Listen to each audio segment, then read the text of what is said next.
Federal agencies seized massive quantities of fentanyl, meth, and military weapons moving through U.S. rail lines in the largest internal transportation security breach ever uncovered.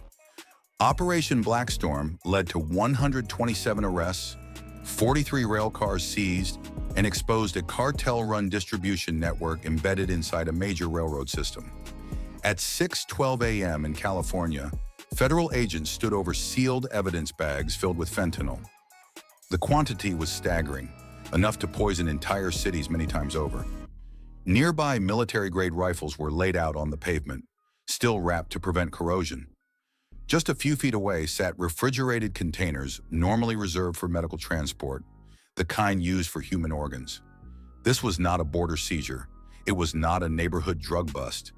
This evidence came from inside America's rail system, breached from within. The DEA would later confirm this was the largest single fentanyl seizure in California's history. Officials said thousands of lives were likely saved. But behind the relief was a deeper alarm.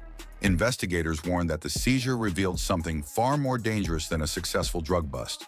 Mexican cartels were no longer simply smuggling narcotics into the United States. They had embedded themselves inside the nation's most trusted transportation infrastructure.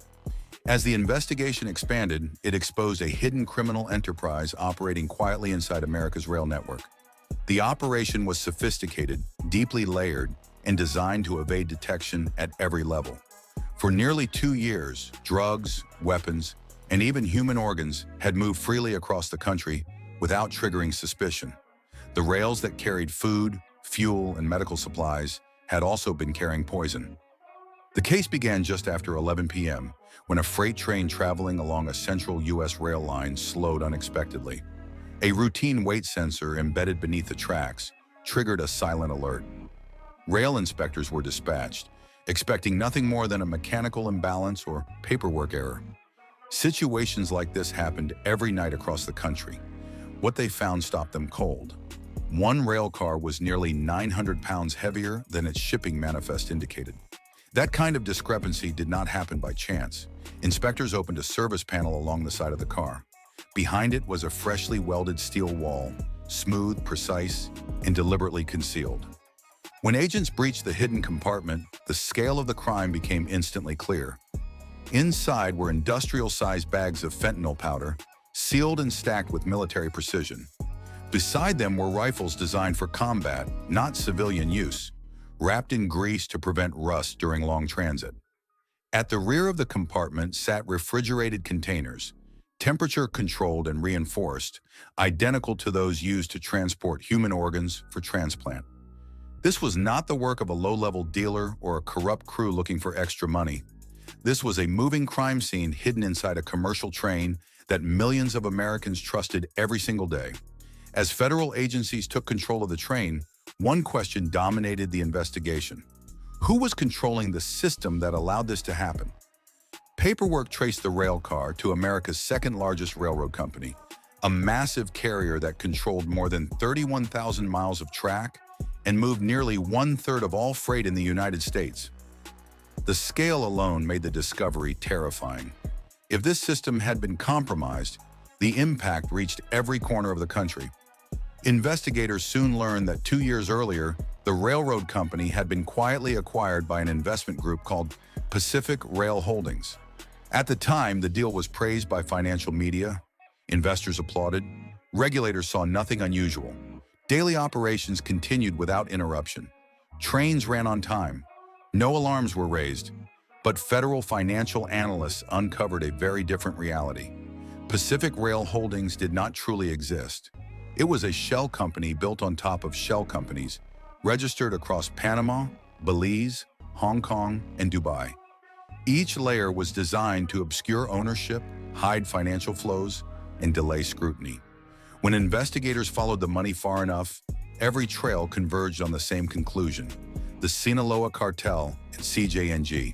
For the first time on this scale, rival Mexican cartels were cooperating inside the United States, not just to move drugs, but to control infrastructure. After the acquisition, the railroad began changing from the inside out. Cartel operatives were quietly placed into key operational roles. Maintenance supervisors gained control of repair yards. Logistics managers decided routing priorities. Night shift foremen approved cargo loads that never appeared on official manifests. Each position was chosen for access, not visibility. In use, wrapped in grease to prevent rust during long transit. At the rear of the compartment sat refrigerated containers, temperature-controlled and reinforced, identical to those used to transport human organs for transplant. This was not the work of a low-level dealer or a corrupt crew looking for extra money. This was a moving crime scene hidden inside a commercial train that millions of Americans trusted every single day. As federal agencies took control of the train, one question dominated the investigation. Who was controlling the system that allowed this to happen? Paperwork traced the rail car to America's second-largest railroad company, a massive carrier that controlled more than 31,000 miles of track and moved nearly one-third of all freight in the United States. The scale alone made the discovery terrifying. If this system had been compromised, the impact reached every corner of the country. Investigators soon learned that 2 years earlier, the railroad company had been quietly acquired by an investment group called Pacific Rail Holdings. At the time, the deal was praised by financial media. Investors applauded. Regulators saw nothing unusual. Daily operations continued without interruption. Trains ran on time. No alarms were raised. But federal financial analysts uncovered a very different reality. Pacific Rail Holdings did not truly exist. It was a shell company built on top of shell companies, registered across Panama, Belize, Hong Kong, and Dubai. Each layer was designed to obscure ownership, hide financial flows, and delay scrutiny. When investigators followed the money far enough, every trail converged on the same conclusion: the Sinaloa Cartel and CJNG. Engineers redesigned refrigerated rail cars with hidden steel compartments that could not be detected during routine inspections. Independent cooling systems were installed to keep contraband at precise temperatures. 1 week, the cars carried narcotics, the next human organs. From the outside, they looked like ordinary freight. The rail system had been transformed into a criminal corridor. Drugs flowed west to east, feeding distribution networks deep inside American cities. Weapons moved north to south, arming cartel enforcement units. Refrigerated containers labeled as medical equipment carried untraceable human organs, hidden in plain sight. For nearly 2 years, this poison crossed the nation silently. By early dawn, federal agencies had seen enough. At 4:18 a.m., during the quietest window for freight movement, the United States launched the largest coordinated transportation raid in modern history. The operation unfolded across 12 states at once. Teams from the FBI, DEA, Department of Homeland Security, and state police moved into position under cover of darkness. Surveillance drones hovered over rail yards. Armored vehicles staged beside switching stations and maintenance depots.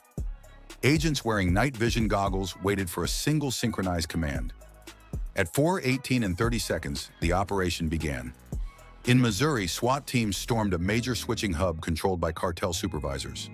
When suspects attempted to lock down the control tower, a brief but violent gunfight erupted. It lasted less than a minute. When it ended, agents secured detailed route plans showing 2 tons of fentanyl scheduled to depart within hours. In Arizona, federal officers surrounded a repair facility used to modify refrigerated rail cars.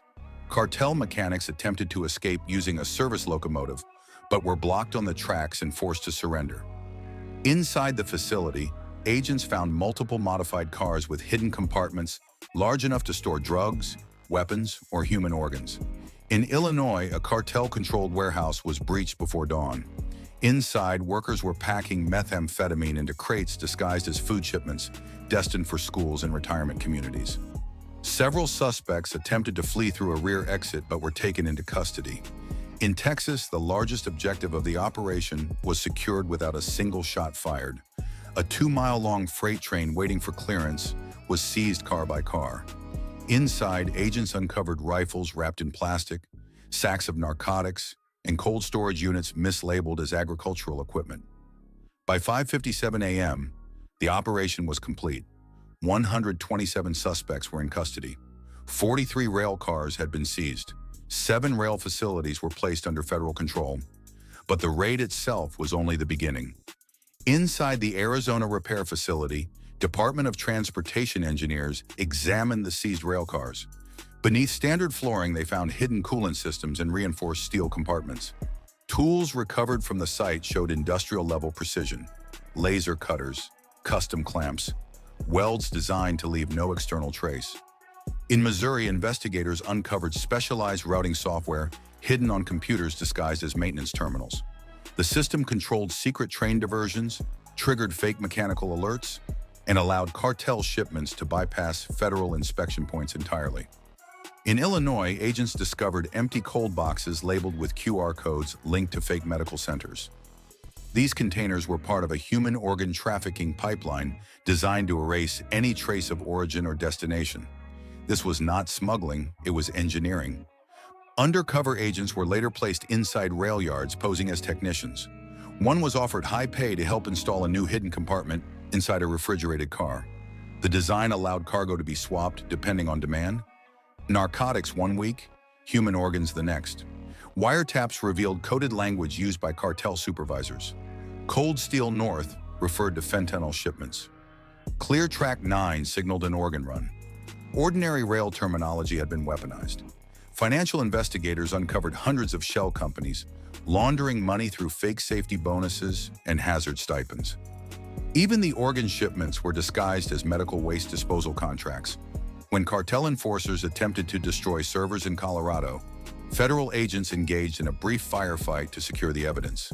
The message was clear. The cartel knew the investigation was closing in. When the findings reached Washington, the response was immediate. Federal authorities announced that the railroad had been captured and weaponized by cartel forces. Rail yards were placed under armed security. Trains were immobilized nationwide. For 48 hours, nearly one-third of America's freight network was frozen, sending shockwaves through supply chains.